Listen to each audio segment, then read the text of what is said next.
todos bienvenidos a esta Real Academia en esta fría tarde de invierno.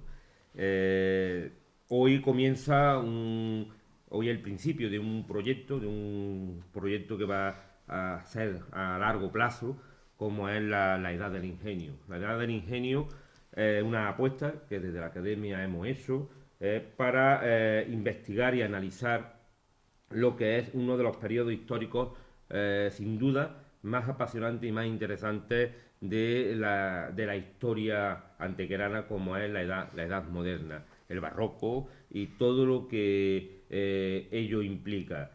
Pensar que es uno de los momentos de máximo esplendor del desarrollo de las ciencias, de las artes y de las letras. Cuestiones que evidentemente van implícitas en la labor de nuestra corporación. Esta iniciativa fue un acuerdo entre diversos profesores de la Universidad de Málaga que forman parte de esta academia, son los pertenecientes a los departamentos de arte, de historia moderna y contemporánea y de filología hispana, concretamente el departamento 1 de filología de la Universidad de Málaga, y hay una apuesta por adentrarnos en el conocimiento de ese periodo tan fundamental que es para la ciudad de Antequera. Pensad que Antequera se configura, tal y como hoy la hemos llegado a conocer, hasta casi la década de los años 80 urbanísticamente, en ese periodo se define la ciudad, en ese periodo va a tener una influencia vital lo que es todo lo que genera la cátedra de la Real Colegiata, tanto a nivel literario, con la aparición de ese grupo de poetas de la escuela, que se habla ya de escuela antegrano-granadina, y en el desarrollo de la arte en general, sin olvidar la influencia que va a haber a nivel filosófico, vinculada también a esta cátedra de gramática que se imparte en la colegiata, y a una serie de elementos que van a acompañar para darle esa singularidad que tenemos en este espacio, no solamente urbano, sino más amplio, lo que estamos denominando en los últimos años las tierras de Antequera, que comprende algo más que el concepto de la edad contemporánea de provincia o de comarca, ¿no? Es un espacio territorial mucho más amplio de influencia, donde el centro, el núcleo, va a ser ese grupo de intelectuales, ese grupo que se va a desarrollar en la ciudad de Antequera. Mención especial, que tiene interés en presentar a Antonio, lo tiene el desarrollo de las artes. Hasta la década de los años 90, la primera década de los años 90, Antequera no tuvo una confianza en sí misma en analizar lo que estaba pasando dentro de ese mundo, de ese peculiar mundo del arte en nuestra ciudad. Nos ha pasado de que estamos tan habituados a ver lo que tenemos alrededor que muchas veces nos echamos cuenta de que tenemos un mundo muy especial. A partir de los años 90, y a raíz de la aparición de una serie de autores, de autores que desarrollan su trabajo aquí, empieza a haber una fijación por parte del ámbito universitario en qué es lo que pasa en Antequera, qué es lo que sucede, quiénes son estos personajes que están pululando por aquí y que están creando. Hasta el punto de que hoy Antonio tiene el valor de hablar de escuela escultórica antequerana. Para mí eso me parece muy fuerte, a pesar de Quédate con estar... de la conferencia. No, te la doy a ti. A pesar de estar yo casi en la línea. Yo hablaría más de una escuela andaluza y de una serie de círculos. Que no.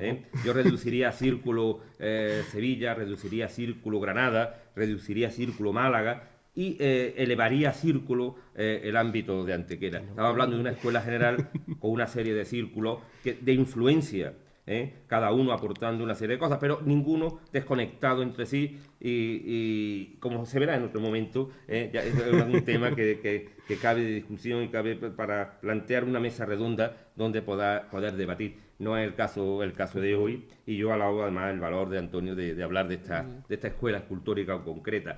No es escuela escultórica, es una escuela en general, un círculo grande, inmenso, que pronto se va a mostrar y vais a ver cómo no solamente hablamos de escultura, sino hablamos de pintura, hablamos de arquitectura, importantísimo, y hablamos de una serie de personajes que a lo largo de casi 3 siglos van a estar desarrollando y dando ese punto singular a lo que es la ciudad de Antequera.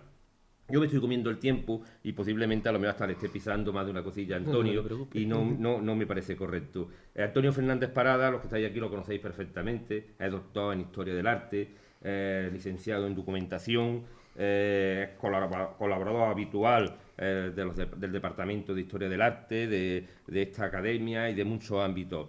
También tiene un defecto, es cofrade, nadie es perfecto en esta vida, ¿no? Pero no se nota en el No trabajo. se nota mucho, no, que va.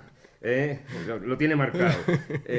Ha participado en un proyecto de innovación educativa durante 2 años, en el que estamos intentando acercar el mundo de la investigación archivística y bibliotecaria, además de aprovechar los centros de documentación museísticos para los estudiantes, algo que están muy alejados con ese maldito Google y ese Internet dichoso que veta muchas veces la inteligencia a los investigadores o a los falsos investigadores, y hay que atraerlos desde el ámbito de la universidad de las universidades. Nosotros estamos vinculados a la Universidad de Málaga y nuestro trabajo, pues yo también estoy dentro de ese proyecto de innovación educativa. Hay proyecto que el próximo bienio, 2016-2018, hemos tenido la suerte de continuar y contar también con Antonio Fernández Parada como un elemento fundamental, porque es el que nos pega a todos y nos grita cuando vamos con los retrasos De las habituales publicaciones, ¿no? y normales, que las múltiples ocupaciones muchas veces nos impiden de estar.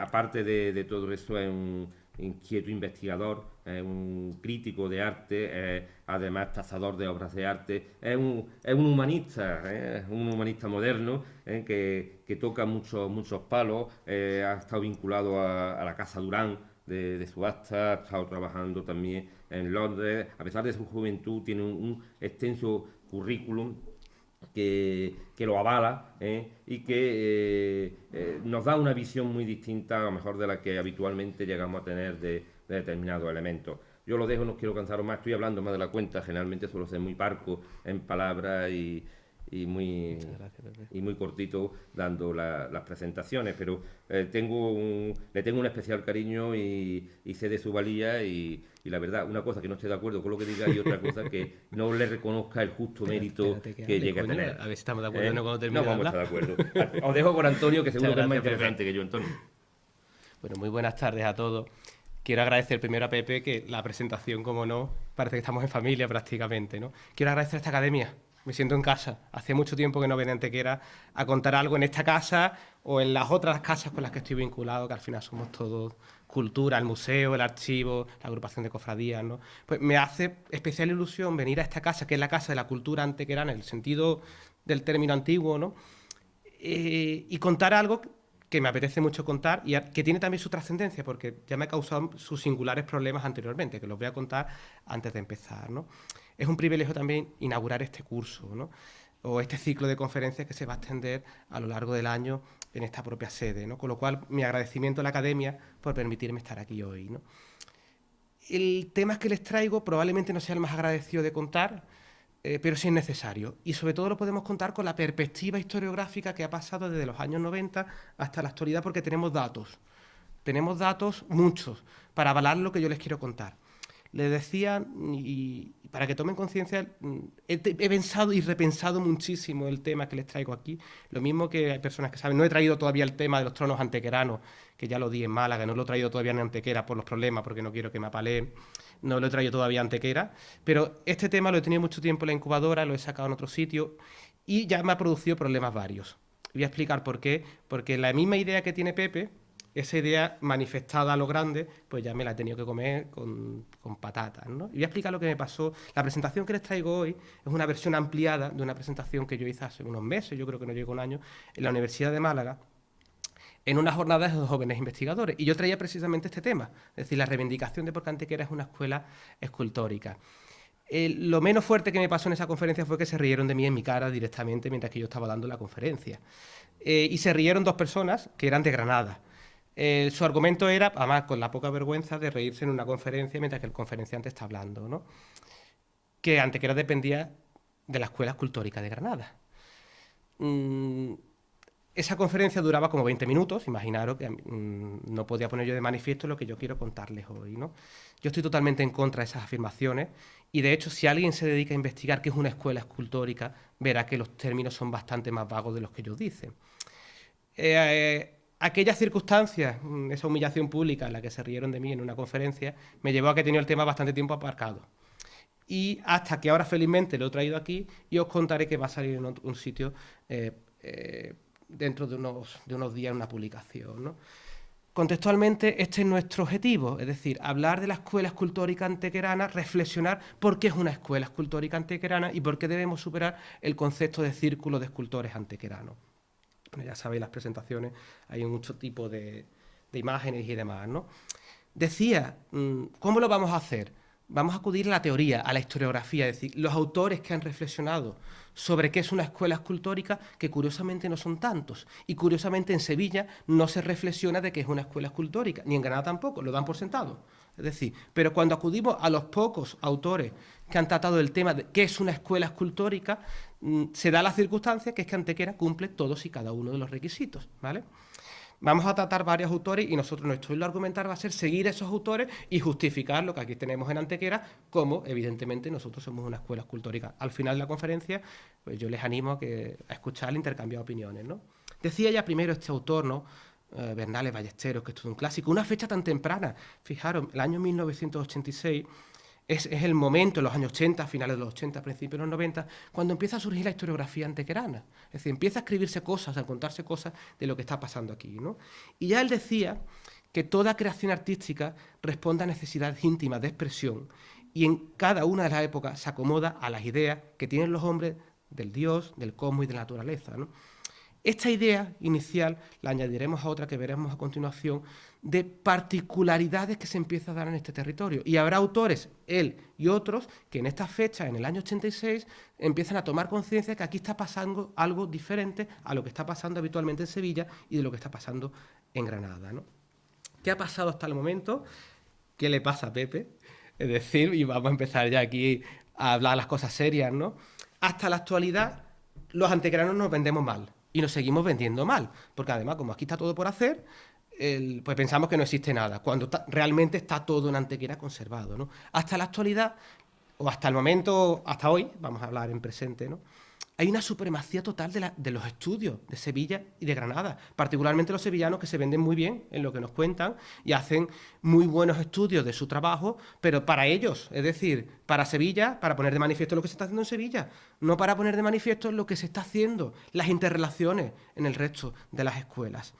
Claro, toda la historiografía de la cultura andaluza se somete indistintamente a la escuela sevillana y a la escuela granadina, pero hay muchas más realidades. Desde hace unos años ya se habla de la escuela genovesa en Cádiz y ya se asumió totalmente como paradigma historiográfico, es decir, es que allí hubo una realidad diferente a la que nos han contado. Ya no depende todo lo que pasó en Cádiz de Sevilla, ni todo lo que pasó en Huelva depende de Sevilla, como no todo lo que ha pasado en Málaga depende de Granada. Ahora veremos el caso, por ejemplo, de los asentrios, ¿no? Es una cuestión, ¿por qué sí, por qué no? Porque es lo que conocen. Es decir, conocen la escuela escultórica granadina o la sevillana, pero no conocen lo que pasa aquí, ¿no? Con lo cual, después utilizaremos un término legislativo, ¿no? El desconocimiento de la causa no justifica el incumplimiento de la ley, ¿no? Claro, estos dos principales centros niegan la existencia de otras personalidades, que nosotros vamos a poner de manifiesto. Vamos a intentar hacerlo también de la manera más llevadera posible, ¿no? Claro, queremos reivindicar nuevos centros, pero es que eso lo podemos hacer desde la perspectiva de que tenemos 30 años de estudios publicados. Probablemente no sean excepcionales, ni los mejores, está todo por hacer, pero las aportaciones de Pepe fue totalmente esclarecedor cuando Pepe Escalante publicó el artículo El Círculo de Escultores Antequeranos. Pero es que ahora sabemos muchísimos nombres del siglo XVII, la peor centuria estudiada, por cierto, de Antequera, la del siglo XVII, cuando hablamos de Antequera ciudad barroca, cuando no es cierto. Antequera es una ciudad del siglo XVIII, ¿no? Pero claro, lo que yo les cuento ahora es porque tenemos una perspectiva historiográfica de 30 años de estudio que nos permiten avalar lo que yo quiero llegar, que al final aquí no me interesa hablar de si es de uno o si es de otro en la escultura, sino en el concepto del número, de las categorías, de las posibles influencias estéticas, etcétera, ¿no? Fijaros, ¿no? Lo traigo y porque me parece paradigmático, ¿no? Y a continuación traigo otra noticia como en calidad de interesado, ¿no? Málaga, hasta hace muy poco tiempo, se le negaba cualquier tipo de personalidad también artística. Es más difícil hablar de una escuela escultórica malagueña, porque además los intentos que ha habido son todos frustrados, pero es que desde que se publicó, el profesor Sánchez López hizo la publicación de este texto, este no es el texto, es la noticia, ¿no? Una de las noticias que lo recogen, de los asencios de las cerdas, de repente hubo muchas personas que se empezaron a poner nerviosos, especialmente los granadinos, porque los tentáculos de la escuela granadina empezaron a hacer un poquito más cortos, porque en Málaga, de buenas a primeras, resulta que tenemos una familia mejor, peor estudiada, pero es que esa familia está ahí. Hay muchas obras documentadas que ponían de manifiesto que estas dolorosas no eran de escuelas granadinas. Como ponemos de manifiesto que nuestras dolorosas no son de escuelas granadinas.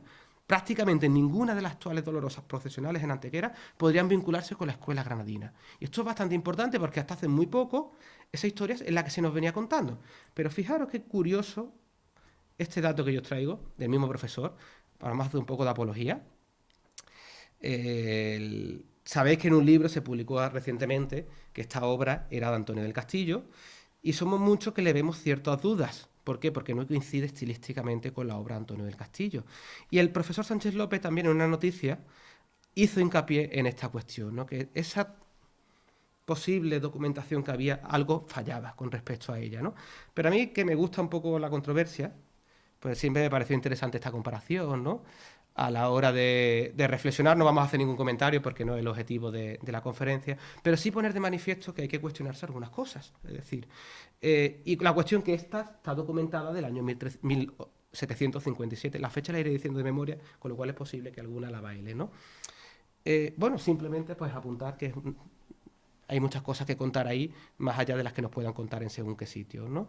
Esto también a nosotros nos interesa para configurar el discurso de los nuevos relatos que aquí le queremos contar, ¿no? Entonces, este es nuestro punto de inicio. Una ciudad que se llama a sí mismo barroca, pero que en realidad es una ciudad del siglo XVIII, con una ornamentación mayoritariamente del siglo XVIII y con un arte escultórico mayoritariamente del siglo XVIII. Y el que es el del XVII es un poco raro, y lo bueno del XVI. Entonces tenemos una realidad un tanto ambigua, ¿no? ¿Cuáles son nuestros objetivos en esta conferencia para ir cogiendo ya el ritmo un poco a lo que yo les quiero contar, para que vean que esto tiene una reflexión importante y que era necesaria hacerla, ¿no? Queremos reivindicar el concepto de escuela escultórica antequerana. Queremos situar la escuela escultórica antequerana dentro del marco teórico que la sostiene como tal. Queremos superar el concepto del círculo de escultores antequeranos, porque realmente es restrictivo para la realidad tan amplia que se da en la ciudad de Antequera, ¿no? Y sobre todo, aquí he puesto a definir las particularidades de la escuela antequerana. Van a salir muchas, las vamos a ver someramente, pero sí muchos de los rasgos que son aquí propios. Uno de ellos será siempre la calidad de la policromía. La escuela antequerana destaca por encima de todas las cosas por la calidad de la policromía. Muchas veces por encima de la calidad de las formas. Bueno, pero no todas las escuelas tienen todo bueno, todo lo malo. Nuestra gran virtud en ese sentido es que aquí se pintaba muy bien, se policromaban muy bien nuestras obras. Pepe ha dicho un comentario anteriormente sobre... Hablamos habitualmente de la autarquía artística antequerana, los bordadores, los pintores, los escultores, los entalladores, los estuquistas, ¿no? Yo sí que pienso que el concepto de escuela actualmente solo podríamos aplicarlo, en principio, solo a la escultura, porque no hay personalidad propia, por ejemplo, en el otro tipo de arte. Sí que lo hubo en el bordado, pero está por estudiar, pero probablemente no lo hubo en el arte de la pintura. Donde la ciudad alcanzó su mayor cota de fama, de esplendor, fue en el arte de la escultura. De hecho, alguien utilizó un término por ahí que nosotros vamos a utilizar, ¿no? No podemos hablar de escuela cuando no hay escultores que merezcan historiarse. Pero es que en Antequera hay muchos escultores que merecen historiarse y que se encuentran entre la flor y nata de las mejores producciones de este país, ¿no? Claro, para empezar a reivindicar cosas, es que desde hace ya bastante tiempo, insisto, mejor o peor, pero los historiadores se han dado cuenta de que aquí hay algo diferente. Y se ha llamado la atención. Es decir, y de hecho en ese título de Bernales Ballesteros, en el año 86, hay un capítulo muy breve, pero ya está dedicado a la escultura antequerana, que prácticamente no se cita nunca cuando se hace historiografía de la escuela antequerana, pero ya se empieza a poner de manifiesto que aquí pasaba algo diferente. Claro, que se conocían muy pocos nombres, estamos hablando de hace 30 años, que ahora se conocen muchos más y saldrán, iremos trabajando en el futuro, ¿no? Decía esto porque muchos de nuestros escultores, aquí puestos van a salir ahora muchos, ¿no?, se encuentran entre lo mejor que ha producido este país a lo largo de su historia. Y esto no aparece en ningún sitio. Nuestro Diego de Vega, nuestro José Hernández, nuestros Juan Bautista del Castillo, los Rivera, los primos, Carvajal, son tan buenos como cualquier escultor de primera fila castellano, madrileño o sevillano. Y esto es innegable. Es decir, cuando hablamos de Andrés de Carvajal, no todas las obras, como todas las obras de Martínez Montañés, son impecables. Es decir, Luis Salvador Carmona, Andrés de Carvajal no tiene nada que envidiarle, o Diego Márquez, el que yo conozco, ya sabéis que es mi escultor fetiche, no tiene absolutamente nada que envidiarle a Luis Salvador Carmona, a Torcuato Ruiz del Peral o al resto de los escultores españoles de cualquier época. Especialmente aquí, por ejemplo, Diego de Vega, José Hernández, un escultor excepcional. Pero bueno, nos van a salir nombres a cuestión, ¿no? A continuación. Claro, que también tenemos que tener en cuenta que la historia de la escultura se hace desde las grandes capitales. En el caso que a nosotros más nos influye, se hace desde Sevilla y se hace desde Málaga, pero no se hace desde las pequeñas poblaciones. Es decir, los nuevos relatos, las cohistorias, las historias del arte. Un pequeño ejercicio para ir tomando conciencia de lo que yo les quiero contar aquí, ¿no? Va a salir también en algún momento el tener el ojo educado. Es decir, si no tenemos el ojo educado a ver escultura antequerana, inmediatamente diremos que es granadina. Porque no estamos formados en lo propio de aquí. Ese es el defecto, que no tenemos una visión lo suficientemente amplia para ver que lo nuestro no es igual que los granadinos. Es muy parecido, pero en muchas cuestiones tiene personalidad propia, ¿vale? El ejercicio que yo les planteaba era, bueno, poco... Si elegíamos varias imágenes y las poníamos en serie, ¿no? Y veíamos que son todas diferentes, es decir, son de diferentes épocas, de diferentes periodos, siglo XVII, siglo XVIII. Hay Sevilla, Cádiz, quiero recordar, Granada, Málaga, Antequera. Son diferentes. Es decir, es que esta Virgen, que por otro lado es una de las grandes esculturas del siglo XVIII, en la que no se le ha hecho ningún tipo de justicia, porque además tiene una calidad de matices que es muy difícil que una escultura le llegue, no es igual que esto, ni que esto, ni que esto, ni mucho menos que la escuela sevillana ni granadina. Es decir, por supuesto no se parece nada a esto, que es lo que más se podría vincular. Es uno de los ejemplos de los muchos que van a salir. Iremos poniendo también, los que me siguen habitualmente saben que me gusta hacer este tipo de series, ¿no? Pero vamos a poner más ejemplos, ¿no? Juan Bautista del Castillo, casi sin ningún tipo de dudas, Pedro Roldán. Es diferente. Hay muchas analogías, evidentemente. Entre otras cosas, porque alguien ha publicado recientemente que Juan Bautista del Castillo se pudo formar en el taller de Martínez Montañés. Entonces sería la razón por la que nos permite explicar en este caso la rotundidad de determinados tipos de figuras, la volumetría de las cabezas, hola, buenas tardes, los tipos de cabello, pero es algo excepcional. Aquí hay una influencia, estamos hablando del siglo XVII, que es el sitio más desconocido, o la centuria más desconocida de la historia de la escultura antequerana. Pero es diferente. En cualquier caso, no podríamos someter esto nunca a esto. Pero bueno, voy a seguir con mi hilo argumentar, ¿no? Decía, aquí está la cita que yo quería anteriormente, Bernales Ballesteros, que la ciudad antequera es un caso especial como encrucijada de influencia, con personalidad que requiere todavía un estudio más detenido. Estas afirmaciones se hacen en el año 86. Creo que son importantes porque una persona que está trabajando, que ve esculturas de varias localidades o de muchas localidades o que vio en su momento, toma conciencia de que lo que aquí se está contando no se puede someter a los relatos sevillanos o granadinos. Y no iba mal encaminado en ese sentido, ¿no? Continuamos, por ejemplo, ¿no? Fíjense, dos ejemplos paradigmáticos, ¿no? Una obra sevillana y este caso, una obra granadina, anónima, relacionada con el Círculo de los Mora, Juan de Mesa, y esto está relacionado con Diego de Mora, el Círculo de los Mora. Esto se parece mucho a cosas antequeranas, es cierto, es decir, pero también veremos que hay muchos tipos de diferencias, ¿no? Los antequeranos de los paños les cuesta un poco entenderlo, porque Antequera es una escuela básicamente clásica, no nos gustan los paños aireados, ¿no? Este está en Lucena, una obra excepcional, de calidad excepcional, que se viene relacionando con los talleres granadinos, ¿no? Pero, por ejemplo, tenemos el caso, otro granadino, el Risueño, que está en Antequera, y saltamos a Estepa. En este caso, una obra documentada de Andrés de Carvajal, uno de la amplia serie de los San José que tiene. Son muy parecidos en muchas cosas, pero son diferentes. Claro, estos matices que nos van a ir saliendo después, quizá no en este grado de profundidad que requiere la cuestión, pero por lo menos para que vayamos avanzando, es lo que a nosotros nos interesa. Cuando se desconoce esto, o la escuela escultórica donde esto se produce, inmediatamente se somete a esto. Pero es que además el estofado, las carnaciones, en este caso además el escultor tiene personalidad propia, no es igual a esto. Es decir, pero hay que conocer esto para ver que hay diferencia. Como lo mismo, no es igual tampoco esto. lo he puesto a propósito para que chirree, ¿no? Esto es José de Medina, está en Lucena. Este está en la Catedral de Jaén, que es una obra bastante conocida. José de Medina fue un escultor con un culo de mal asiento y pasó por media Andalucía y estuvo aquí en Antequera. Y esto estamos hablando del siglo XVIII, ¿no? Diego Márquez tuvo una estrecha relación con él, ¿no? No se le puede considerar antequerano, no se puede considerar malagueño, ni granadino, pero tiene bastantes obras aquí en Granada, ¿no? Perdón, aquí en Antequera. Su modelo y el concepto de paños, como estamos viendo, es totalmente diferente al que se está produciendo en la escuela granadina. Estoy diciendo muchos términos, muchos de ellos los vamos a matizar a continuación, ¿no? Por traer el dato siempre importante, la cuestión de la autarquía. Es que Antequera fue un centro autárquico desde el siglo XVI hasta la prácticamente hasta la actualidad, ¿no?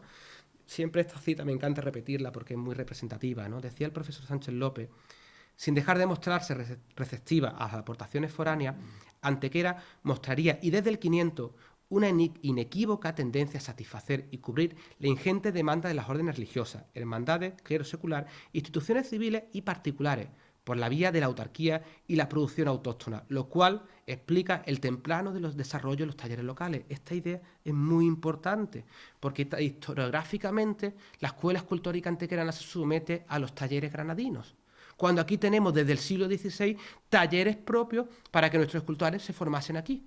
Es decir, y esta realidad, que esto que parece una cuestión muy simple, no se había tenido en cuenta hasta la actualidad. Antequera tiene equipamientos suficientes para esta cuestión. Volverá a salir a continuación.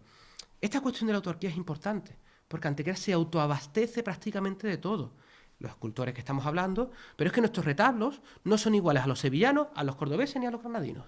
Nuestros yesos tampoco son iguales. Los bordados tampoco son iguales. Hay influencias, como no, está claro. Pero si analizamos nuestros yesos y los comparamos con los que he repartido en Málaga, curiosamente, muchos estudios o nuevos estudios que se están realizando, por ejemplo en Vélez, Málaga, están poniendo de manifiesto que es posible que los yesos que se hicieran allí dependiesen de escultores antequeranos o estuquistas antequeranos.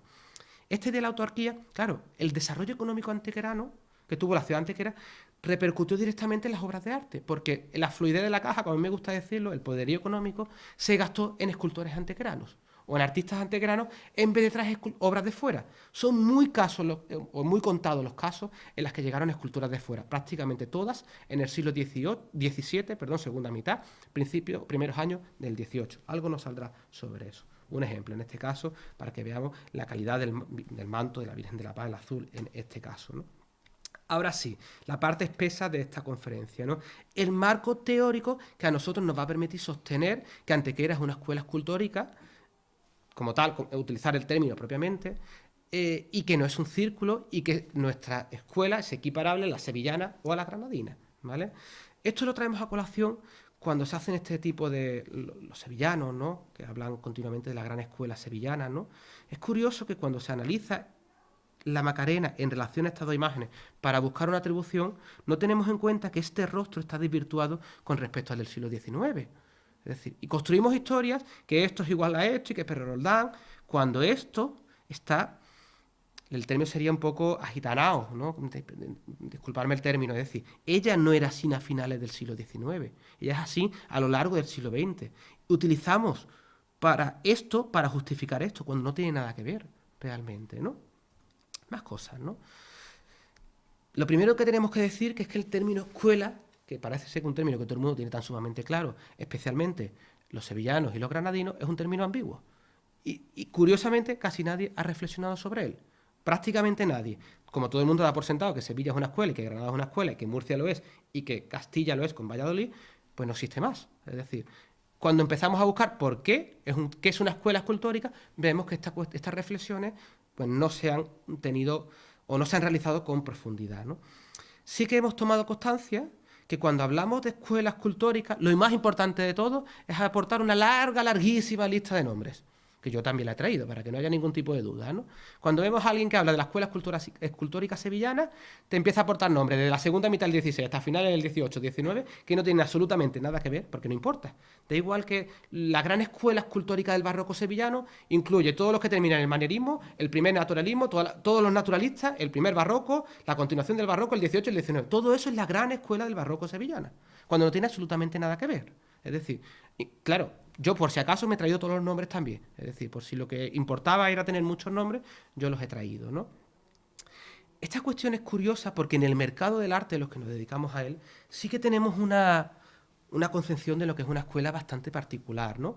Y como muy definida, ¿no? Una escuela sería aquel centro o aquellas características que permiten identificar una pieza con un centro productivo. Por ejemplo, la escuela de marfiles, ¿no? Les traía aquí una foto, ¿no? Son marfiles hispano-filipinos. Bueno, son portugueses, no son hispano-filipinos, son indo-portugueses. Y tiene una serie de rasgos, que no es el momento de explicarlo, que nos permite hablar de la escuela indo-portuguesa de marfiles. Entonces, el mercado del arte ha creado un término que es bastante útil para clasificar cosas que están perdidas por el mundo y están descontextualizadas. Pero los historiadores del arte no utilizan ese término. Insisto, en Sevilla y en Granada lo más que hacen es aportar muchísimos nombres y decir, después hacen otro tipo de reflexiones.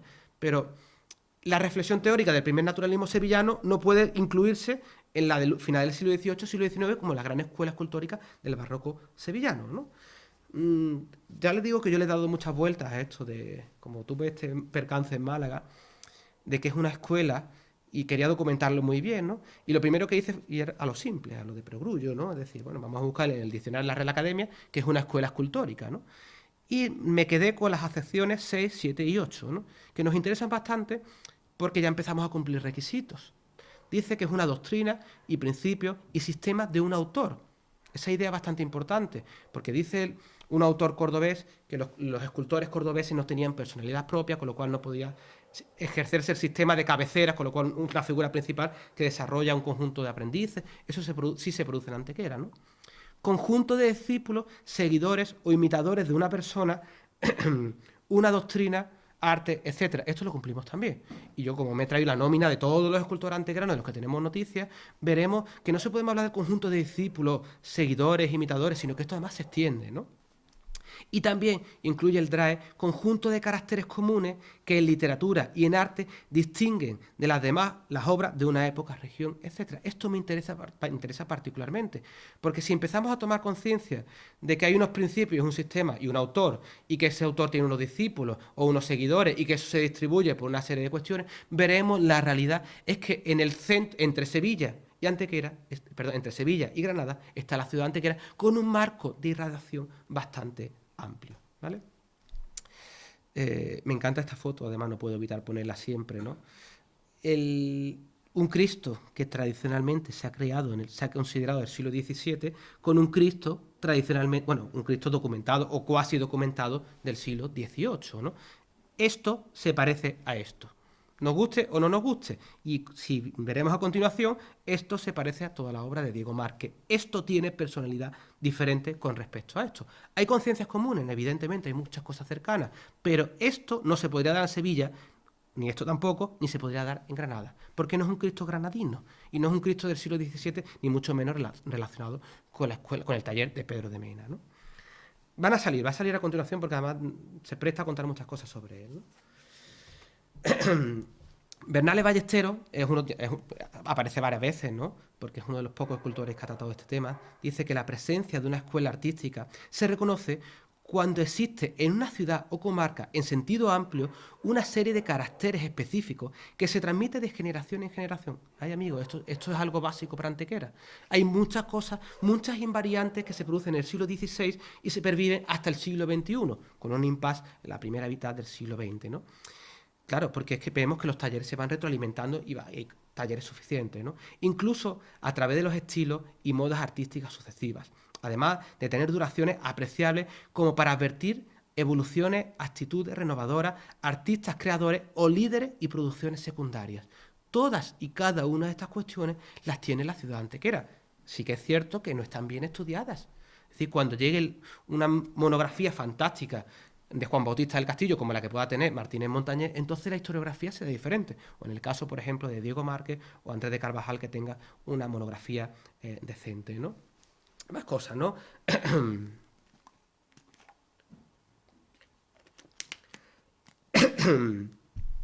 Todas estas reflexiones vienen del área cordobesa, o la mayoría de los estudios se han hecho, no lo he dicho anteriormente, en el área cordobesa, porque están un poco acomplejados consigo mismos, ¿no?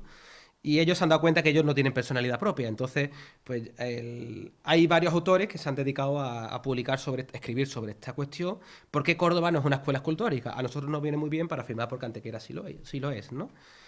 Este autor incide en el término maestro. Y para mí también es importante porque Antequera tiene muchos maestros que eran cabeceras del sistema. Cuando digo cabecera del sistema es una figura principal sobre la que podemos relacionar muchas cosas, muchos escultores, obras, casuísticas, influencias, ¿no? Y decía Sueras Torrent, la pintura y la escultura producida en Córdoba en los siglos anteriores de ninguna manera puede englobarse bajo el denominador común de escuela, sino que se ha producido bajo el concepto de maestro, entendiendo este como artista que supo romper con los precedentes estéticos e implantar a lo sumo en algún momento su propia dictadura estilística. En el caso de Antequera esto es matizable, es decir, porque hubo continuidad con respecto a tradiciones de la propia ciudad y también hubo rupturas, es decir, teniendo en cuenta además que el periodo de esplendor nos va a ser a continuación, hay muchas cosas que van saliendo, ¿no? El periodo de esplendor de la escuela antequerana es el siglo XVIII, mientras que las escuelas sevillana y granadina, el periodo de crisis se produce en el siglo XVIII. Claro, como ellos están en crisis, piensan que todo el mundo estaba en crisis. De hecho, ellos lo único que hacen es reiterar los modelos, cuando en Antequera se están aportando nuevas personalidades. Y ahora sí entramos en el autor, que es Villar Movellán. Sobre él va a girar en torno todo el discurso que aquí le vamos a ofrecer esta noche, ¿no?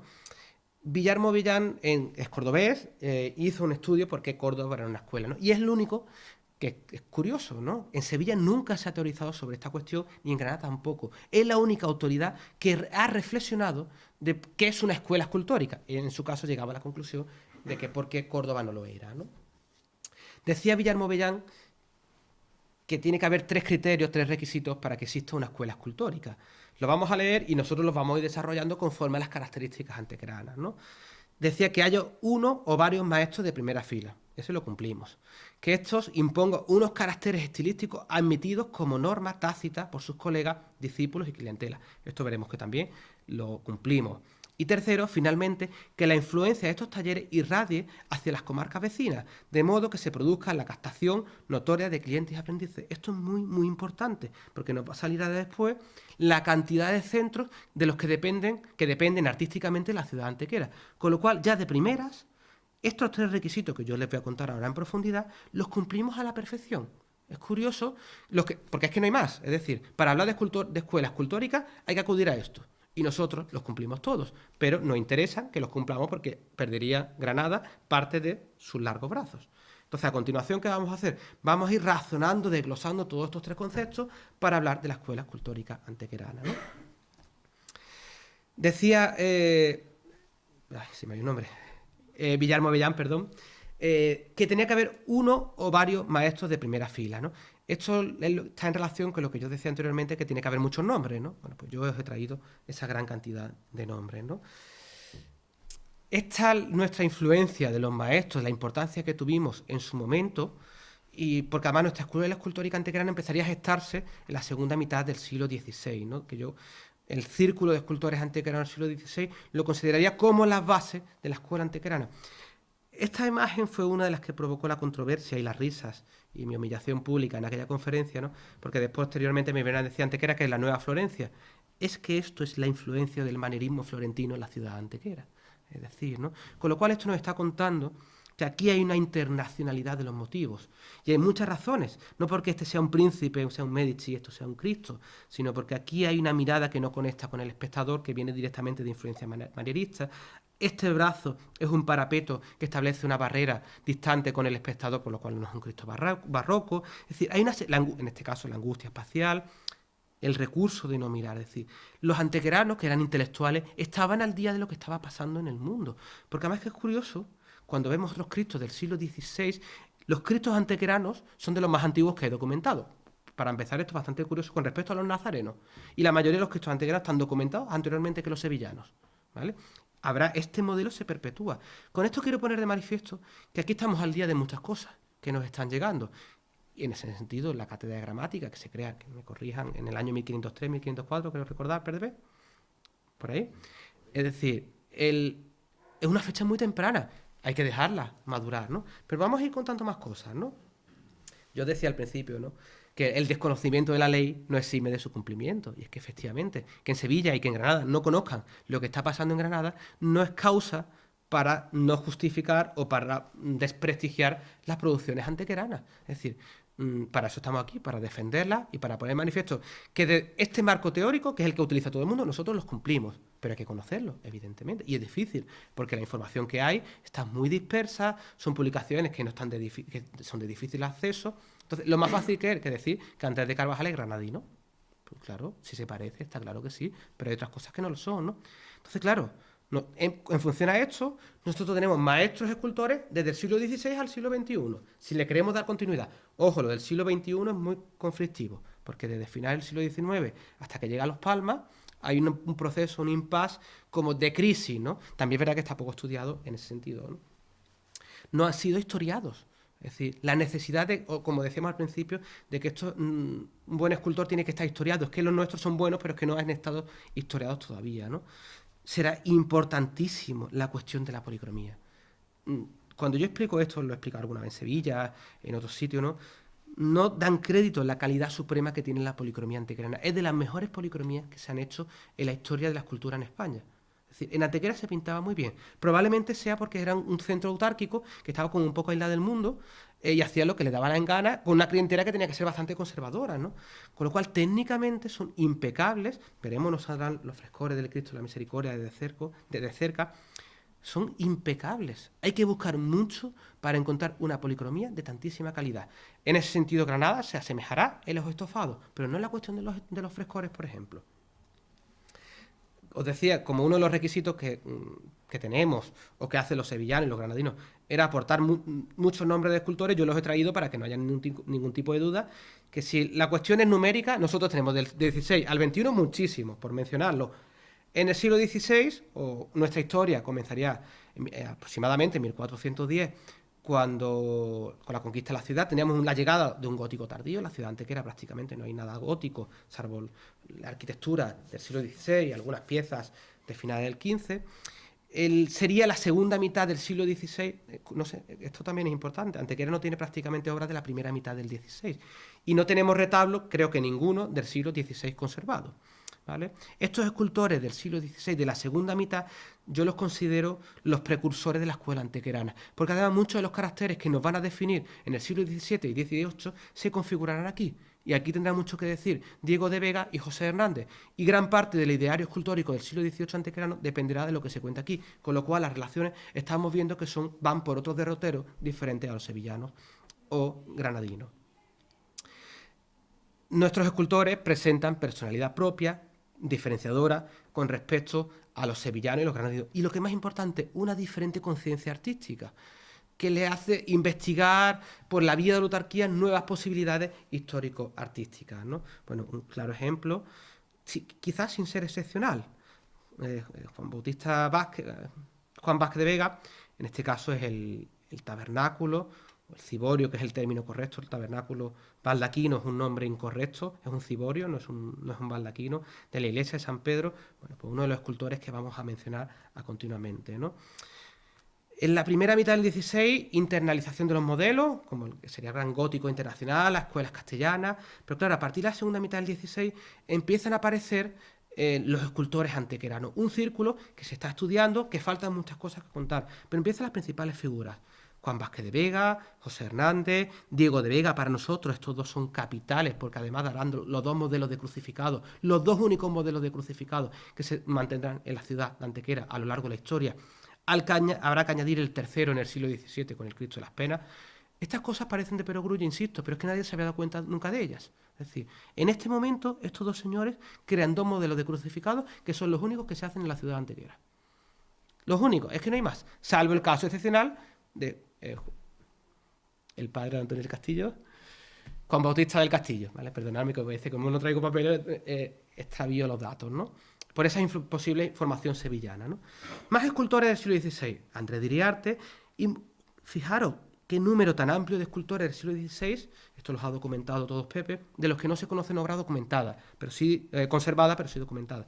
Juan de Mones, Luis de Haya, Baltasar López, Alonso Martín de la Milla, y otras tantas obras anónimas del siglo XVI. Aquí empiezan a gestarse muchas cosas. He puesto una breve selección, ¿no? Hay muchos más, ¿no? Estas dos obras son claves para entender la historia de la escultura antequerana. Los sevillanos, perdón, los granadinos, dirán que esto es Palo de Rojas. Pero es que no puede ser, además. Es que hay un error historiográfico con respecto a la figura de Palo de Rojas. Es que los crucificados antequeranos son anteriores a los granadinos. Entonces, todo el imaginario de la escuela andaluza escultórica se somete a los principios de Pablo de Rojas, cuando la obra antequerana es anterior a la de Pablo de Rojas. Este tema no interesa que se cuente. Les invito a todos que hagan la fecha, es decir, compruébenlo, cojan un libro de Pablo de Rojas, vean los crucificados de Pablo de Rojas de cuándo son, vean los nazarenos antequeranos de cuándo son y vean los crucificados antequeranos. Y los nuestros son anteriores, los he comprobado, uno por uno. La mayoría son anteriores. De hecho, hay por aquí un autor que ha hecho una reflexión sobre un escultor que podría estar relacionado con Antequera, que trabajó en Granada, que sería a lo mejor precursor de Diego de Vega. Esto es capital. Es decir, porque aparte del motivo de discusión de que esto es anterior a la obra de Pablo de Rojas, este modelo de Cristo lánguido alargado será el que se tome en el siglo XVII. Pero en el siglo XVIII, cuando los escultores antequeranos busquen un Cristo renacentista, no conocían el término manierista, buscarán esto. Entonces imaginaros la propia trascendencia que esto tiene en la ciudad de Antequera. Bueno, en este caso, no lo he dicho, son el Cristo de José Hernández del año 1581-82, creo recordar, y el de Diego de Vega, que fecha semejante. En este caso, una obra que se le atribuye también al propio escultor José Hernández, que yo creo que es suya también, que es el Cristo de la Salud de las Aguas, porque estilísticamente, salvo la policromía, pero es una de las variantes que podría darse en el siglo XVI relacionada con la obra del escultor José Hernández. Por nuestra parte, el siglo XVII es una centuria totalmente desconocida. Y a mí me resulta curioso cuando hablamos de la gran obra, de la gran escuela antequerana, o mejor dicho, la escuela barroca antequerana, cuando no es cierto. Es decir, Antequera es excepcionalmente del siglo XVIII. Hay muchos nombres, pero falta mucho por hacer. Ahora sí tenemos un buen número de nombres para dar. Todo esto sigo haciendo hincapié. Yo en la nómina que me he traído para poner de manifiesto que tenemos muchas cosas que contar, ¿no? Juan Bautista del Castillo, Gabriel Ortiz, Jerónimo Aurene, Antonio del Castillo, Gregorio Becerra Viedma. Es decir, y algunos más que nos van a salir a continuación, serían grandes maestros del siglo XVII. Juan Bautista del Castillo, en alguna historia de Antequera se le clasifica, se le considera como uno de los principales escultores españoles de su época, ¿no? No se le ha hecho justicia, ¿no? Porque están todos sin estudiar, ¿no? El único que se ha estudiado es la figura de Antonio del Castillo, ¿no? Claro, estas cuestiones las tenemos que sumar también a la realidad antequerana. Esto nos configura una personalidad propia, peanas en muchos sitios. Por supuesto, para que no haya ningún tipo de duda. De hecho, en Vélez Málaga las hubo y las hubo en otro tipo de cuestiones, pero eran diferentes a estas. Y en la mayoría de los casos, ninguna tenía este tipo de calidad. He puesto un caso como muy escogido para poner de manifiesto la calidad a la que es capaz de llegar la propia ciudad de Antequera, ¿no? Me interesa, por ejemplo, un caso, ¿no? Veremos a continuación la dispersión de la obra, ¿no? Antonio del Castillo tiene obras en Cabra, Monda, Málaga, Benalmádena, Archidona, Benamejís, Nájera, Melilla, Manilva y otros tantos. Uno de los requisitos que se utilizaba era la dispersión de la escuela escultórica antequerana. Veremos que prácticamente todos los escultores antequeranos, o de los que están conocidos, tienen muchísimas obras fuera de Antequera. Bastante. He traído un caso para especificar uno del siglo XVII, será mucho más acusado en el siglo XVIII. Bueno, para que veamos algunas de las obras que se han atribuido al Antonio, escultor de Antonio del Castillo, podemos discutirlo en otro momento, si queréis, lo discutimos, ¿no? El siglo XVIII, lo decíamos anteriormente, es un siglo paradigmático para la ciudad antequera, porque es el siglo en el que la ciudad antequera, como barroca, como tal, se configura. Es decir, insisto, el barroco antequerano es del XVIII, no es del XVII. Es el siglo en el que coexisten la mayoría de las figuras las más importantes de la escuela antequerana. Además, con reformulación de conceptos escultóricos y la regeneración de los modelos. Es decir, mientras que en Sevilla y en Granada lo que hay es una perpetuación de los modelos del siglo XVII, su propia tradición les pesa, lo sigue habiendo hasta la actualidad, en Antequera esto no se produce. Hay una ruptura, en principio, de lo que se está produciendo en el XVII hasta conseguir una grandísima calidad en el siglo XVIII. Nuestros escultores, Andrés de Carvajal, que no se le ha hecho justicia, ningún tipo de justicia, y su obra está totalmente pendiente de estudiar y de periodicidad. José de Medina, insistimos, no es antequerano, pero para nosotros es muy importante. Diego Márquez, es decir, los que me conocéis sabéis que tengo predilección por él, pero es que fue muy bueno. Y es que trabajó para muchísimos sitios diferentes y no se le ha hecho justicia, aparte de que probablemente hizo el Cristo de la Misericordia, ¿no? Este escultor, Francisco de Medina, no se le ha hecho ningún tipo de justicia. Es decir, está por estudiar, se conocen dos datos que aportó Pepe en su momento, pero es que podría darse el caso que Francisco de Medina fuese el maestro de Diego Márquez, porque estilísticamente tienen la misma conciencia artística, ¿no? Pero traigo más. Por ejemplo, ¿no? Bueno, siempre me gusta poner esta imagen, como estamos hablando de escuela escultórica antequerana y de teoría, cuando se hacen según qué argumentaciones de esta imagen, no se tiene en cuenta, por ejemplo, esto. Y yo siempre digo que conozco la obra de Diego Márquez a la perfección, por lo menos toda la que se conoce y toda la que he podido documentar. Esto se parece a esto. Esto es el Cristo de la Pollenica o de la Pollenita de Lucena del año 1768-69, que recordad, además está documentado. Esto es igual que esto, con una diferencia que hay prácticamente casi 20-30 años de diferencia entre otros. Nos saldrá, pongo estas imágenes, aparte de por hacer apología de la casa, para poner de manifiesto la amplitud de la escuela escultórica antequerana y de la necesidad de no creernos todo lo que nos dicen, o por lo menos si no los creemos que reflexionemos desde otro punto de vista, ¿no? Como mi escultor fetiche, no me canso de ponerlo, es decir, lo pongo muchas veces y puedo seguir, ahora van a salir varias imágenes para que veamos. Esto es Diego Márquez, esto es el siglo XVIII escultórico antequerano y ponemos el último, el Cristo de la Misericordia. Esto se supone que es Antonio del Castillo, pero esto no se parece a esto, y esto se parece a todo esto. Todo esto está documentado, ¿eh? No hace falta que lo diga. Este es el Cristo humilde de paciencia en estepa, del año 1772, un año después que Andrés de Carvajal hiciera el suyo. La Pollenica de Lucena, que es sensacional, porque un escultor que lo vemos aquí en su pleno apogeo, con esta simplicidad de rasgo, es capaz de conseguir esta calidad. El Cristo, en este caso, es Nazareno de Marinaleda, este lo atribuimos también, ¿no? Pero vamos a poner alguna más, para que veáis la evolución entre una y otra, habría casi 20 años, ¿no? Curioso, la traigo por aquí porque cuando hablamos de la escuela escultórica antequerana se dan este tipo de curiosidades y cosas pintorescas en la vida, ¿no? Se dice que el autor de esto, esto y esto hizo esto, cuando esta y esta no tienen nada que ver entre ellas. Está ahí, simplemente para que por lo menos que reflexionemos, ya que tenemos la oportunidad, esto es imposible que sea igual que eso. Es decir, pero lo mismo que el autor, si el autor que hizo esto, ya iba sembrado. Es decir, sí que es cierto que entre este cuerpo y este hay muchas analogías. ¿Perdón? ¿Qué no? Pero no se... ¿Ahora? Ah, que no se ve. ¿Puedo hacer algo para que se vea? Coño, ¿no? ¿Y con el otro tampoco? Bueno, yo lo cuento. Perdón, es que por decirlo...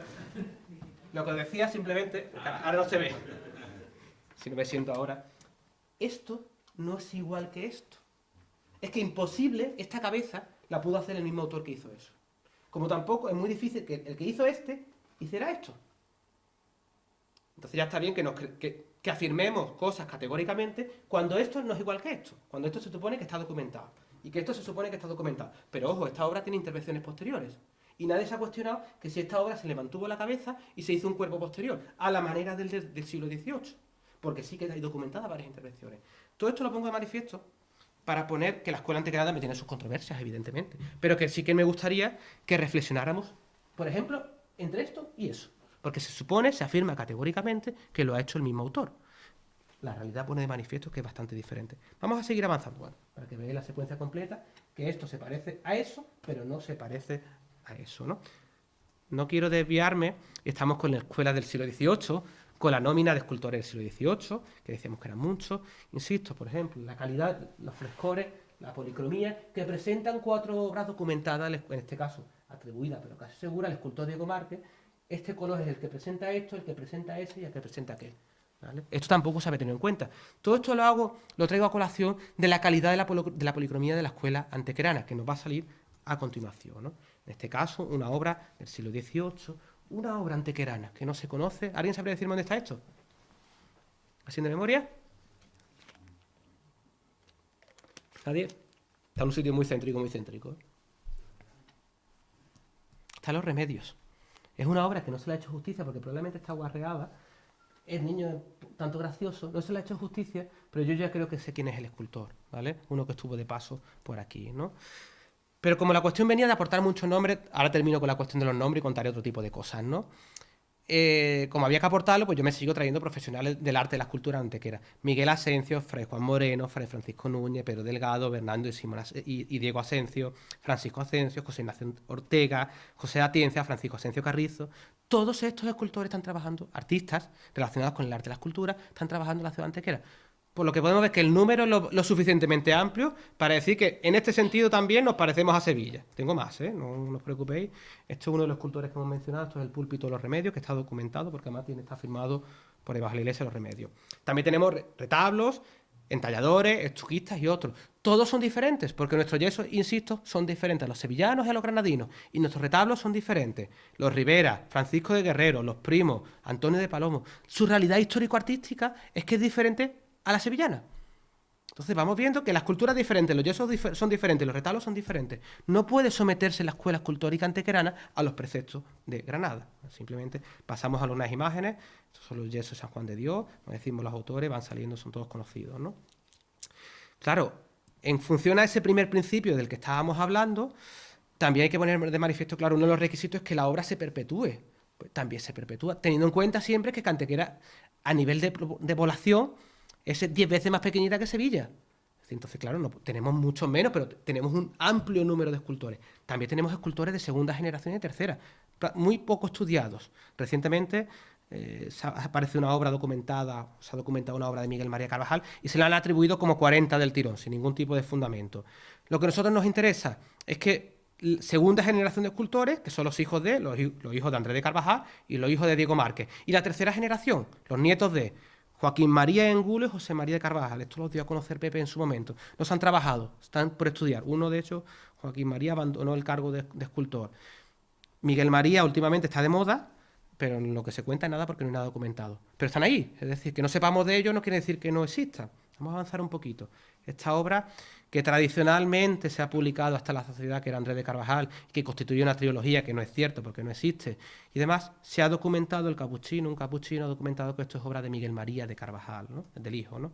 Bueno, en este caso, los angelitos del Santo Entierro, documentados también, de Miguel María, y he traído la evolución de la dolorosa antequerana del siglo XVII al siglo XIX, lo que se supone que es Antonio del Castillo, Diego Márquez y Miguel Márquez, ¿no?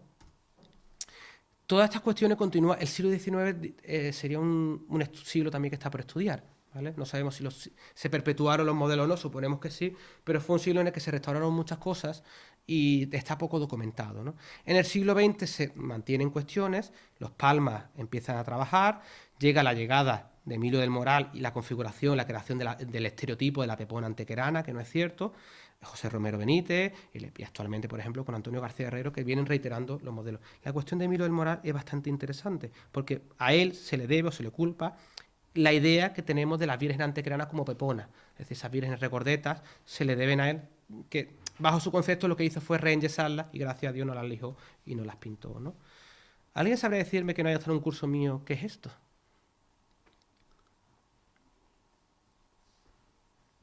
¿Nadie? Esto es calidad suprema. Esto es una de las grandes estofas que se han podido hacer nunca en ningún sitio. ¿Nadie? ¿Alberto? ¿Lo recuerda? ¿Diréis que esto es antiguo o que es moderno? ¿Alguien ve esto? ¿Y qué pensáis? ¿Alguien sabría decirme si esto es antiguo o moderno? ¿Nadie? A ver, por este lado.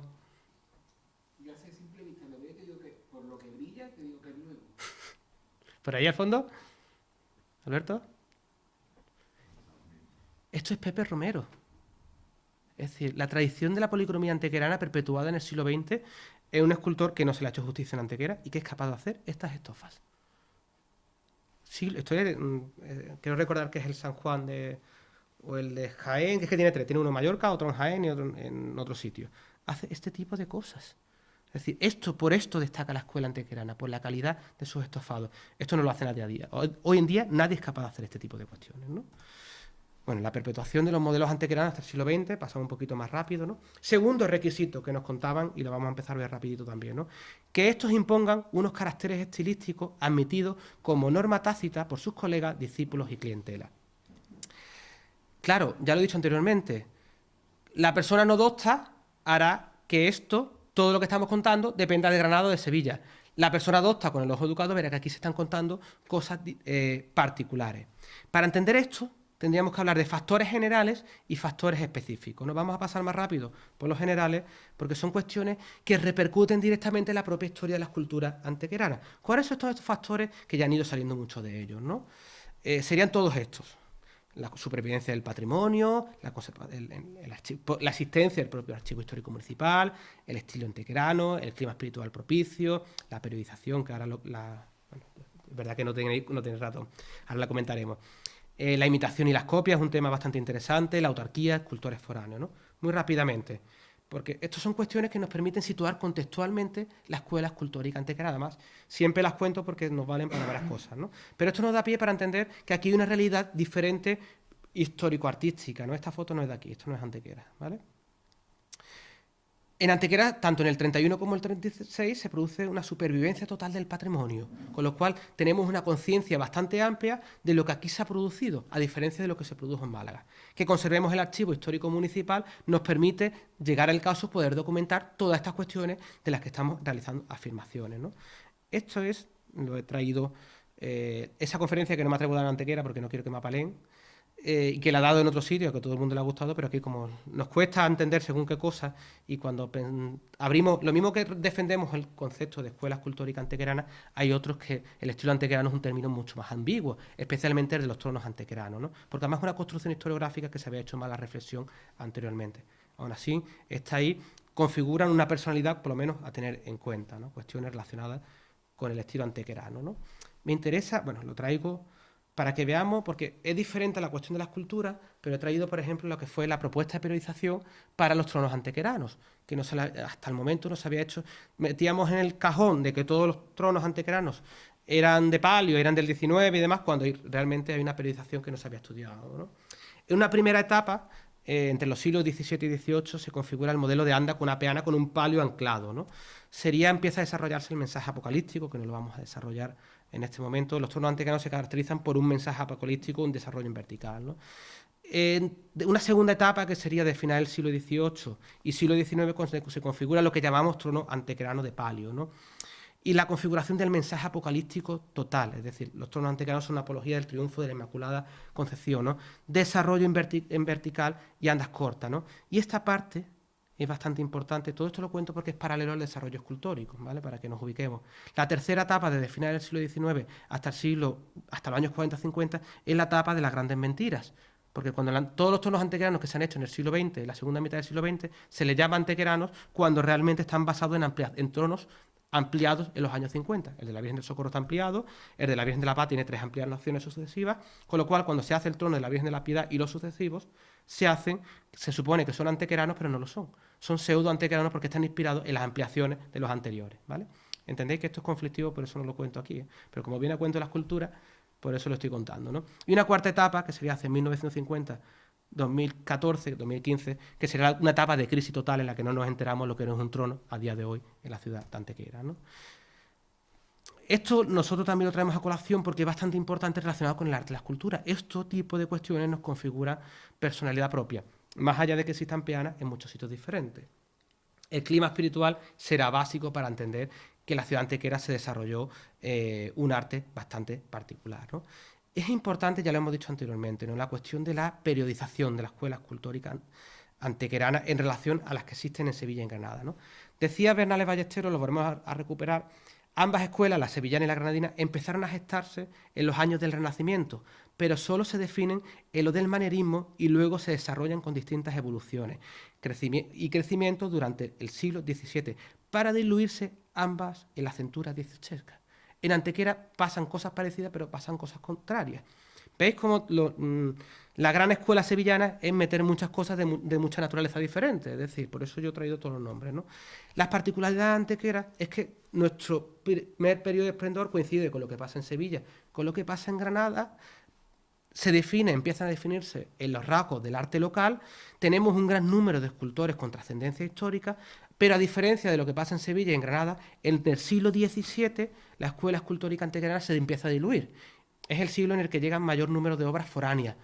Muy pocas, cuando digo mayor número, son contadas, ¿vale? Y en el mayor de los casos fueron obras que estuvieron destinadas a la clausura de los conventos, con lo cual no tuvieron repercusión en el arte local, ¿no?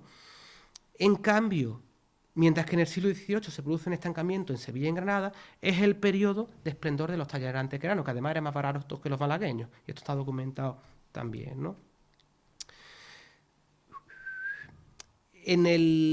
La segunda mitad del siglo XVI se configuran estos caracteres propios que nosotros vamos a mencionar algunos a continuación. Se produce una pervivencia del manierismo del siglo XVI a lo largo del siglo XVII, bastante entrado el siglo XVII. Se diluirá con el barroco porque la escuela escultórica antequerana es esencialmente clásica, ¿vale? Y ahora lo explicaremos. A finales del siglo XVII se produce otro momento de expansión. Los talleres empiezan a recibir encargos desde fuera, y será en el 18 cuando se configure la gran escuela, ¿no? Con respecto a la imitación a las copias, es un tema que está sin estudiar. Y está sin estudiar porque lo que se ha podido documentar hasta el momento es que no es que se hicieran copias, es que los escultores antequeranos trabajan para una gran variedad de sitios.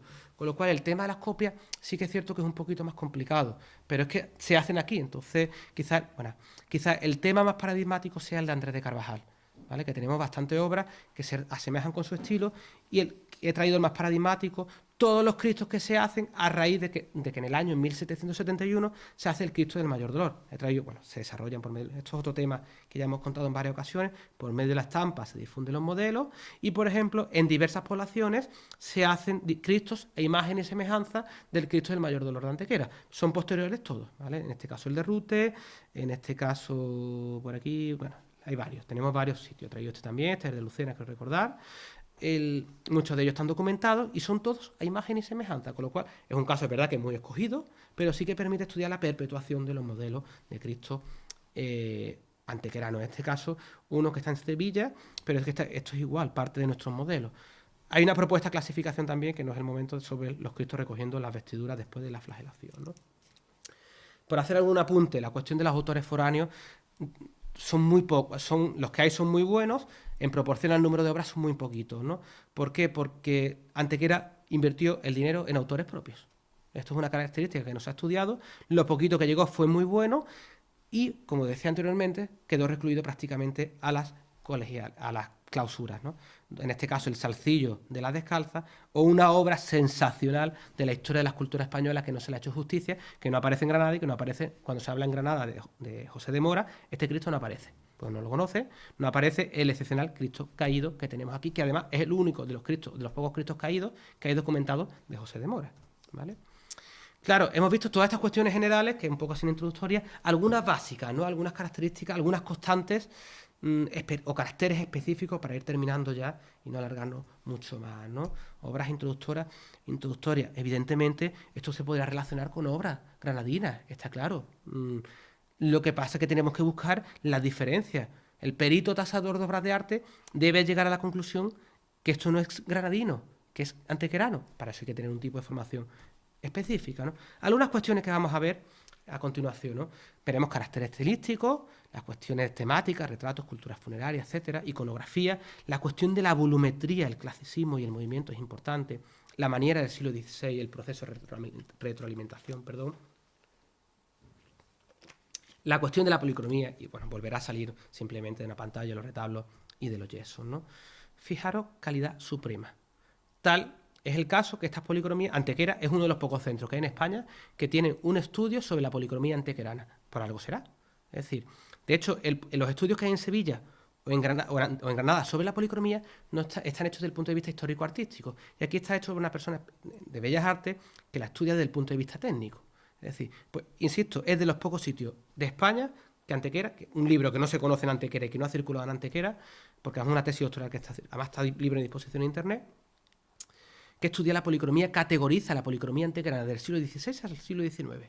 Es básico para comprender lo que yo les estoy contando, ¿no? Con respecto a la temática, aquí hay varias cuestiones importantes, ¿no? En Antequera nos gustaba la escultura en madera, un poco en barro y lo demás no nos interesaba. Y nos gustaban los Cristos, las Virgen y los Santos. Si hubo escultura pública, o la poca que hay, fue poca. Es decir, o la que nos ha llegado es poco, porque además en Antequera no hubo un gusto por las fuentes públicas, las ornamentaciones públicas, de eso no hubo.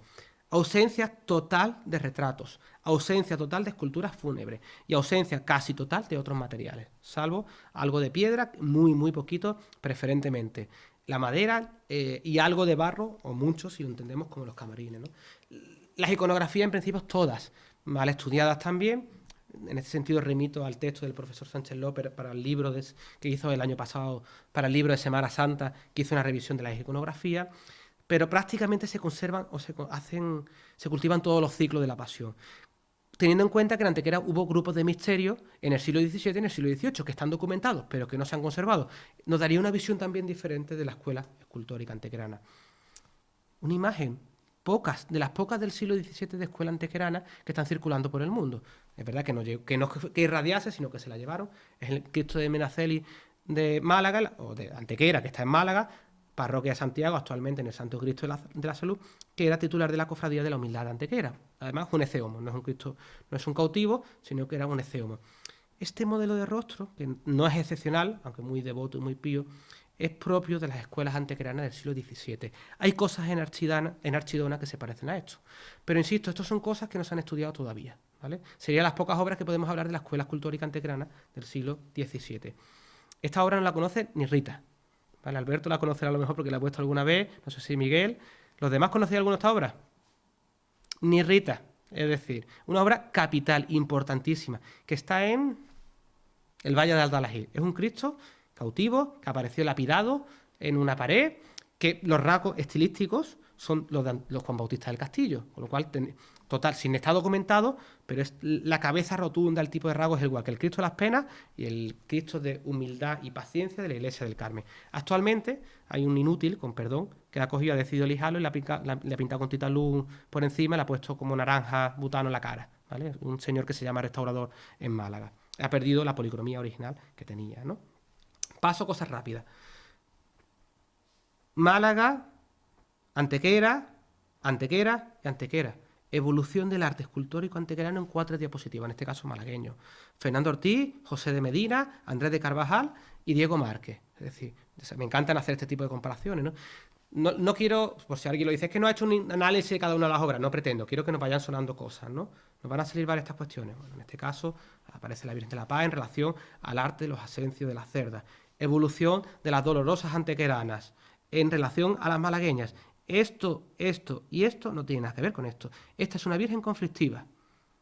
Si la ubicáis todos, supongo, la virgen que está en Santa Eufemia, se ha publicado hasta la saciedad que esta virgen es sevillana.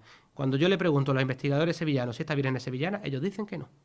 Lo que está documentado es que esta virgen viene de Sevilla, pero no porque estuvo hecha allí, sino que la trajeron. Pudo ir, volver o hacer cualquier opción. Cuando se habla de esta virgen, además, esta virgen se parece más a las cuestiones antequeranas que las sevillanas. Pero es que los sevillanos no la quieren. Es decir, aun siendo una virgen de una calidad excepcional, yo le pregunto a varios de los principales investigadores actualmente en Sevilla y dicen que esto no pudo ser nunca sevillano. Pero actualmente en Antequera se sigue publicando como sevillana.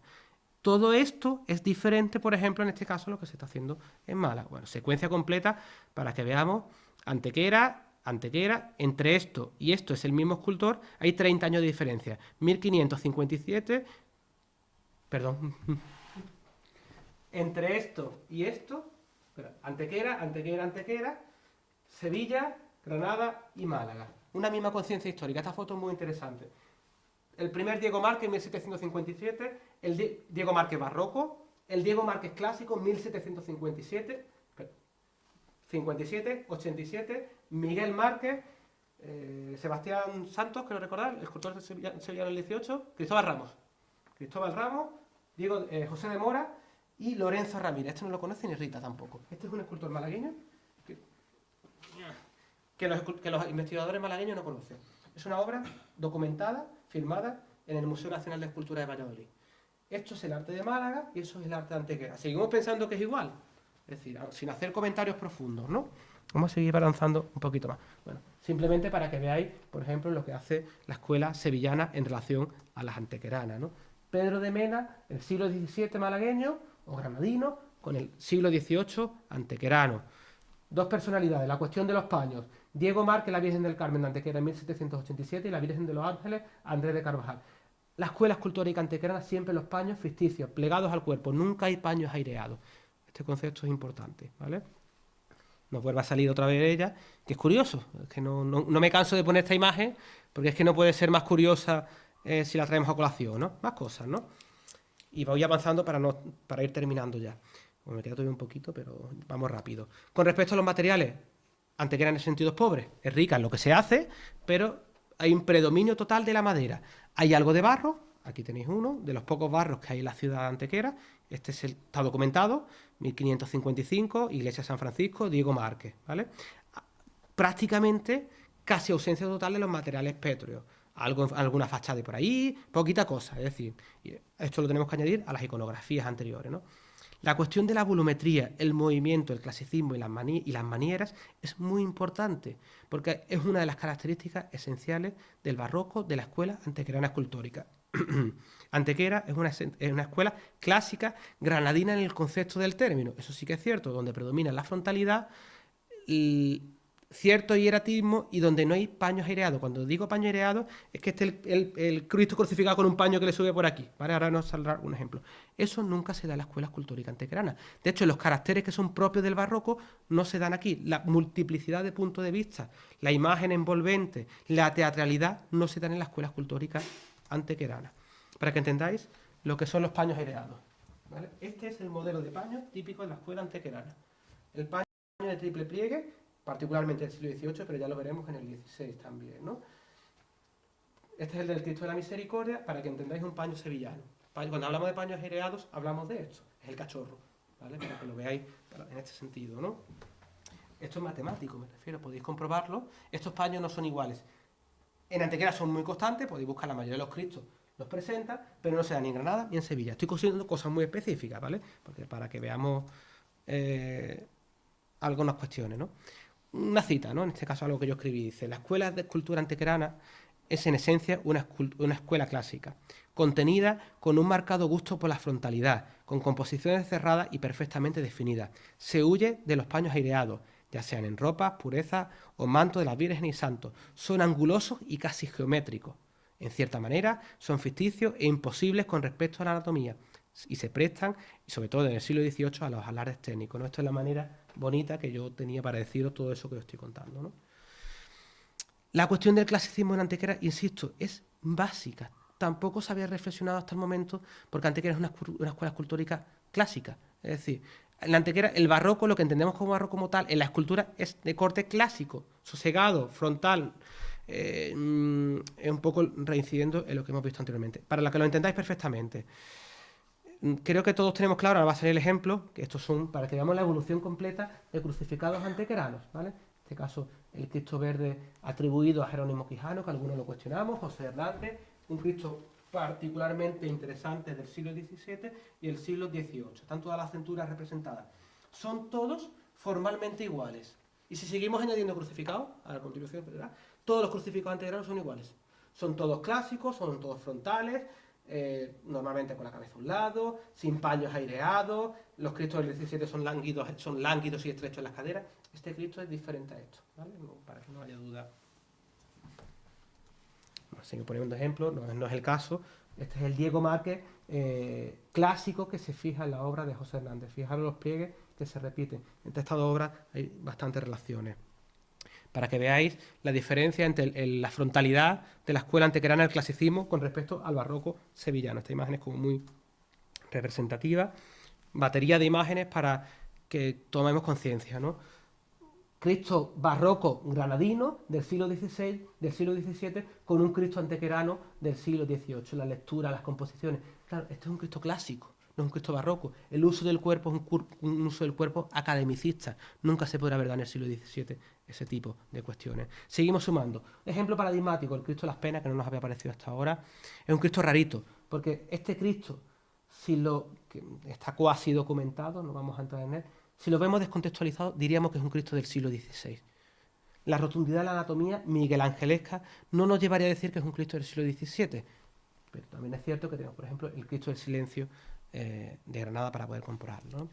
Con respecto a las manieras del siglo XVI, este pseudomanierismo, ¿no?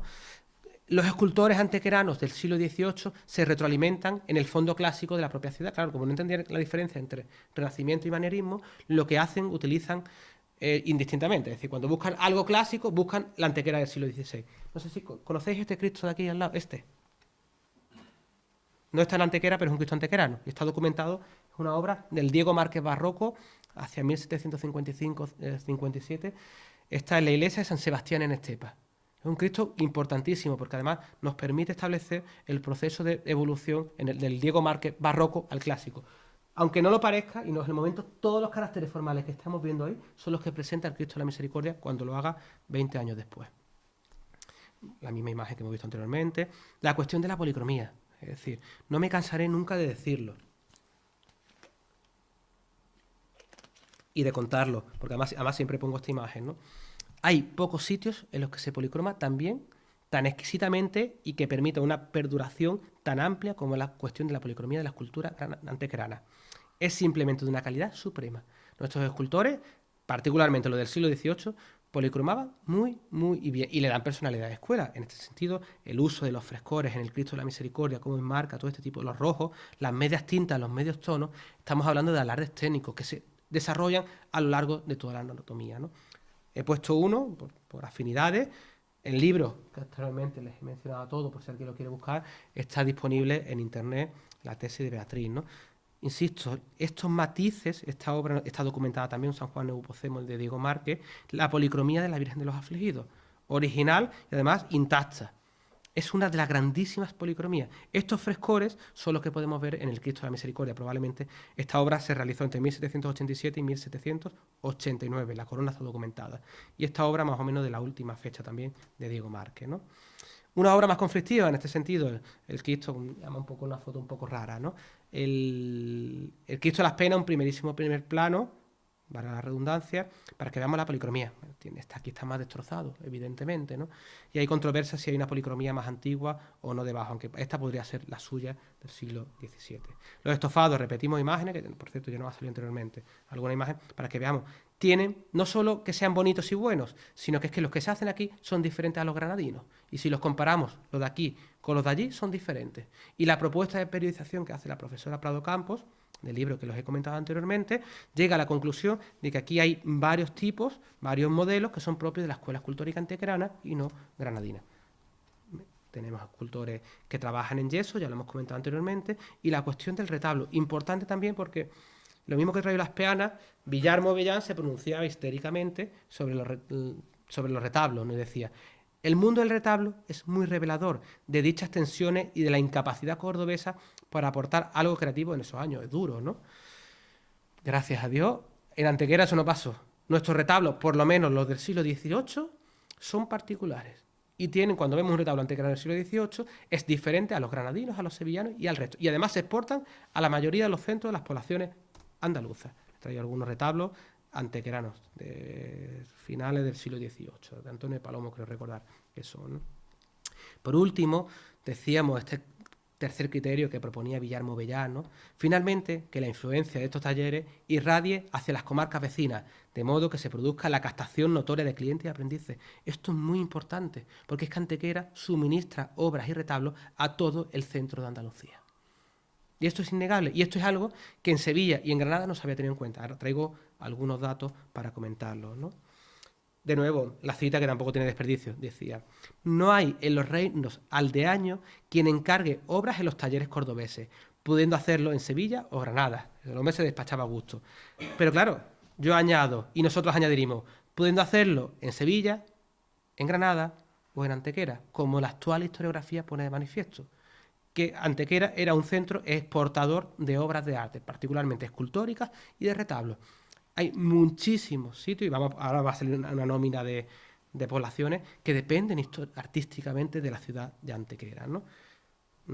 Ahí en el mapita sería una cantidad de sitios, que no se ve bien si no le vamos a dar vueltas, de sitios en los que hay obras antequeranas. De nuevo, en este caso, Estepa es uno de los principales sitios de exportación de obras antequeranas. Curiosamente, esto es Diego Márquez comparado con lo mejor de Fernando Ortiz. Pues, no es que le haga sombra, pero sí le hace la misma. Fernando Ortiz, si no lo conocéis, el gran escultor malagueño del siglo XVIII, esa obra está en la misma categoría de esa. Es decir, ¿no? Con lo cual es una obra primordial y tener en cuenta. Además son muy cercanas, compositivamente, una obra bastante interesante. Nombres y pueblos, para que veáis, como la cuestión de la dispersión es un requisito. He seleccionado 3, pero podría haber hablado de Diego de Vega o de otros tantos. Por ejemplo, de Antonio del Castillo, ya lo hemos dicho anteriormente, hay obras en Cabra, Monda, Málaga, Benalmádena, Archidona, Benamejí, Nájar, Almendilla, Manilva, etcétera. Con respecto a Diego Márquez, muchísimo más, pero tenemos Pedrera, Málaga, Álora, Estepa, Casarabonela, Córdoba, Lora de Estepa, Marinaleda, Herrera, Lucena, Osuna, Peñaflor, San Roque, Puente Genil, hay más. Es decir, estamos viendo que es que los escultores antequeranos llegaban a muchos sitios. En Sevilla y en Granada no interesa que esto se sepa. Es decir, porque pone de manifiesto que los talleres antequeranos eran muy, muy fuertes. Andrés de Carvajal, tenemos en Mollina, en Estepa, en Écija, en Benamejí, en Gilena, en Fuente de Piedra, en Badatalosa y en muchísimos más sitios. He traído 3 casos, pero si seguimos buscando, os podré decir muchos más escultores que tienen obras dispersas. Y apunto, los escultores antequeranos tienen más obras dispersas que muchos escultores sevillanos y granadinos, ¿vale? Por ejemplo, esta obra que está atribuida, sensacional, en Osuna, y además la traigo a propósito a La Fuente, que es una captura de un tuit. Esto se presentó hace poco, se dio a conocer como antequerano, es posible, probablemente sea de él, yo también lo confirmo o estoy a favor, como una obra de Diego Márquez. En este caso, 2 obras atribuidas a Diego de Vega en el siglo XVI, en este caso Archidona y Guadix, vale, simplemente el dato para verlo, ¿no? Claro, ha pasado también desapercibido que es que los escultores antequeranos no solo tenían relaciones entre ellos, sino que además se casaban y se apadrinaban a los niños. Bueno, pues esto hace que los modelos se perpetúen, ¿no? Ya hemos hablado de esta segunda generación y la tercera generación. La cuestión de la formación está sin estudiar, como todo en la escuela escultórica antequerana, pero históricamente todos los escultores antequeranos tienen el malfario de que todos se han formado en Granada, cuando no debe ser cierto, porque Antequera desde el 16 tiene equipamientos culturales y artísticos suficientes para que se formen escultores en la propia ciudad sin tener que salir fuera. Sistemáticamente, todos los escultores antequeranos, cuando leemos una publicación, dice, se formó en Granada, cuando además no está documentado, son afirmaciones a la ligera, ¿vale? Con respecto a los escultores antequeranos fuera de Antequera, ya lo hemos comentado anteriormente, debió haberlos, pero la realidad pone de manifiesto que más que un escultor de aquí se fuese a otra población, el privilegio geográfico que tiene, o la privilegiada posición geográfica que tiene la ciudad antequera, hizo que se encargaran obras directamente en la ciudad y no hubiese, o hasta el momento no se ha podido documentar, que los escultores antequeranos se fuesen a otros sitios, ¿no? Bueno, para que vean un poco la dispersión de la obra antequerana. Estos son los cristos que yo comentaba anteriormente, que son Rodrigo Moreno, que se confunden con Pablo de Rojas y con Diego de Vega, ¿vale? Entonces es un tema de controversia que actualmente está estudiando esto, que se parece mucho a Diego de Vega, pero es diferente, igual que esto. También están relacionados con el estilo de Pablo de Rojas, ¿vale? Esto lo pasamos. Algunos apuntes, y ya termino con esto, que da palabrita del Niño Jesús, que termino ya, ¿no? Lo que llamamos el barroco escultórico antequerano, a día de hoy es un término que deberíamos repasar, porque la gran escuela escultórica barroca es del siglo XVIII, es un barroco tardío del siglo XVIII. Creo que debería haber una controversia, una discusión sobre el barroquismo que se le supone a la ciudad de Antequera. Hay una pervivencia total del manerismo del siglo XVII, del siglo XVI en el siglo XVII, ¿no? Y sobre todo que la gran escuela escultórica antequerana se pervivirá a lo largo del siglo XVIII. Ya hemos hablado también de las obras que llegan de fuera, ¿no? De estos paños aireados, teatralidad, interrelación con el espectador, proliferación de puntos de vista. Son cuestiones que en muy, muy pocos casos, prácticamente ninguno, encontraríamos una escuela antequerana. Esto puede ser deficiente o negativo desde el punto de vista de lo que es el barroco sevillano, pero que a nosotros nos configura personalidad propia, ¿no? Lo que hemos pretendido con esta conferencia es crear nuevas historias, poner de manifiesto que aquí hay una nueva historia que se empezó a escribir en el siglo XVI y que sería altamente recomendable que tomásemos conciencia, y espero que, por lo menos, ya que han tenido a bien no reírse de mí esta noche, aparte de haberse cansado, que tomen conciencia de lo que pasó en la ciudad antequera. Lo que les cuento, o lo que les he contado, en gran parte va a salir publicado en este macrolibro que se va a publicar aquí en Antequera. Es una macrohistoria de la escultura barroca española de todo el territorio español. Es un libro que se ha hecho en Antequera por muchos autores, hay 30 autores en 36 capítulos, en el que hay sí o sí un capítulo, digo va a haber porque va a salir en los próximos días, un extenso capítulo sobre la escuela escultórica antequerana y la reflexión teórica sobre la misma. Muchísimas gracias a todos y gracias por vuestra paciencia esta noche. Muchísimas gracias.